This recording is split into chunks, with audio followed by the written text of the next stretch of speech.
Segundo o Fórum Brasileiro de Segurança Pública, cerca de 8 pessoas são estupradas a cada hora no Brasil, o que dá quase 200 pessoas por dia. Esses dados são de 2022. Então, eu escolhi aqui uma matéria para comentar com vocês, porque tem alguns aspectos que eu considero bem didático para o entendimento dessa nossa cultura do estupro, mas teriam muitos outros, né, para serem utilizados nessa ilustração. A matéria em questão é essa, que inicia a manchete com a fala do pai da vítima. A médica do IML saiu chorando. O que se sabe até agora sobre jovem deficiente estuprada por comerciante em Salvador. A matéria não comenta a idade da menina, mas relata tratar-se de uma pessoa com deficiência mental e portadora de uma cardiopatia. O crime aconteceu no Dia dos Pais. A jovem, que estava na casa do seu pai comemorando, esse dia, se afastou um pouco para brincar com duas crianças entre 10 e 11 anos da vizinhança. A menina contou que quando ela estava brincando com essas outras crianças, o comerciante acenou para ela, chamando para que ela fosse para a casa dele e o comércio dele. A vítima, por já conhecer o homem, o seguiu. Nesse ponto é importante destacar que ela já conhecia o agressor. Isso é muito importante. Então ela estava brincando próximo à sua casa, foi chamada por alguém que ela conhecia e essa pessoa a violentou. A reportagem continua dizendo: conhecido por todo o bairro, o suspeito, até antes do crime acontecer, era querido pelos moradores. Eu destaquei esse ponto porque ele guarda similaridade com outros casos de ser alguém conhecido por todo mundo, que tem uma boa relação com as pessoas, com quem convive, e isso é um ponto importante que a gente deve levar em consideração. Sobre essa questão de como o agressor era visto na vizinhança, o pai comenta: todo mundo achava que ele era gente boa, inclusive eu. A gente não podia esperar. Isso é traço de psicopatia. Finge que é tranquilo. Esse ponto foi que me motivou a fazer esse vídeo aqui para vocês, porque a gente precisa desconstruir essa ideia urgentemente. Ao ler essa matéria, eu me senti na obrigação de falar sobre isso. Não.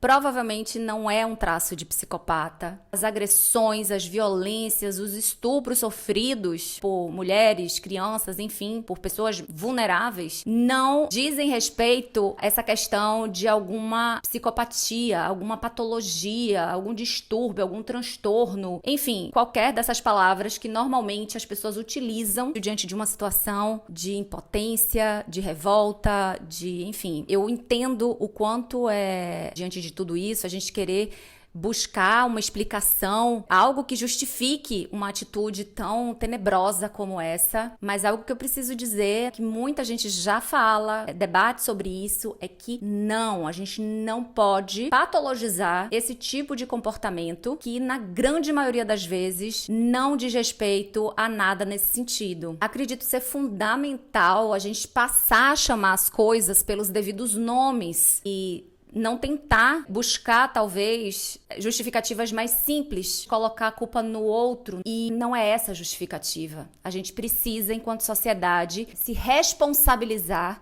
sobre o que está por trás desses 8 casos por hora, quase 200 por dia de estupro de pessoas. Colocar essa justificativa e culpa no outro não vai resolver o problema. Precisamos combater a cultura do estupro. Esses homens agressores, eles estão ali na pontinha do iceberg. A gente precisa atuar justamente na raiz do problema, se a gente quiser resolver. Então é por isso que justificativas como é um monstro, é uma pessoa doente, alguém com um transtorno, isso não resolve, porque o problema está nessa cultura que é disseminada, está na nossa sociedade, extremamente enraizada, e se a gente não passar a chamar as coisas pelo nome, identificar as verdadeiras causas e o que a gente pode fazer a partir disso, a gente não vai conseguir mudar esse cenário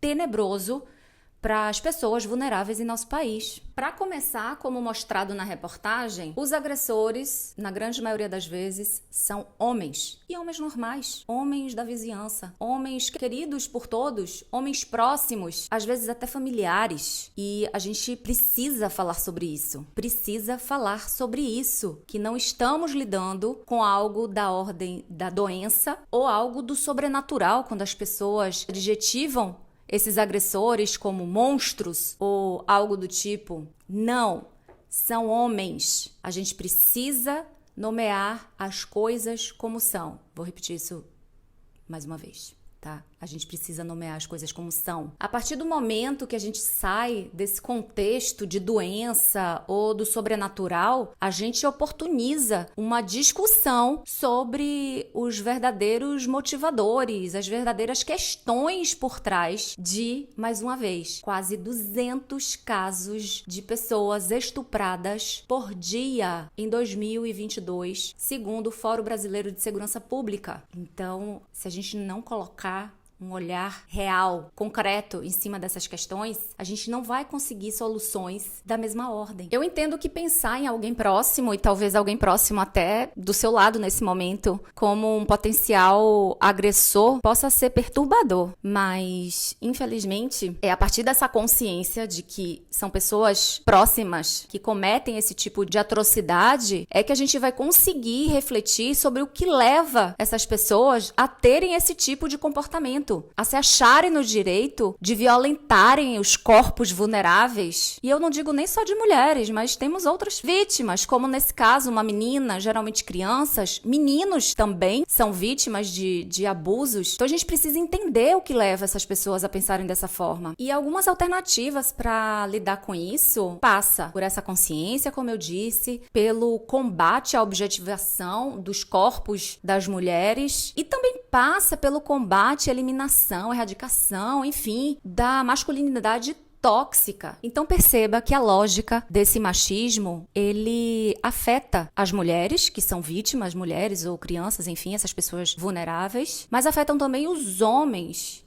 Para combater efetivamente essa cultura nefasta, é imprescindível enfrentar as desigualdades e os estereótipos de gênero em todas as suas formas. Isso inclui promover a educação sobre consentimento desde cedo, desconstruir papéis de gênero rígidos e criar espaços seguros para que as vítimas possam falar e buscar apoio. Além disso, é essencial desconstruir a objetivação das mulheres na mídia e na publicidade, celebrando a diversidade e a individualidade de cada pessoa. A conscientização é a primeira etapa, mas a ação concreta é o caminho para a mudança. Campanhas educativas, leis rigorosas e a responsabilização dos agressores são passos fundamentais. As vozes das vítimas também devem ser ouvidas e respeitadas. E a sociedade como um todo deve se unir para romper os ciclos de silêncio e impunidade que perpetuam a cultura do estupro.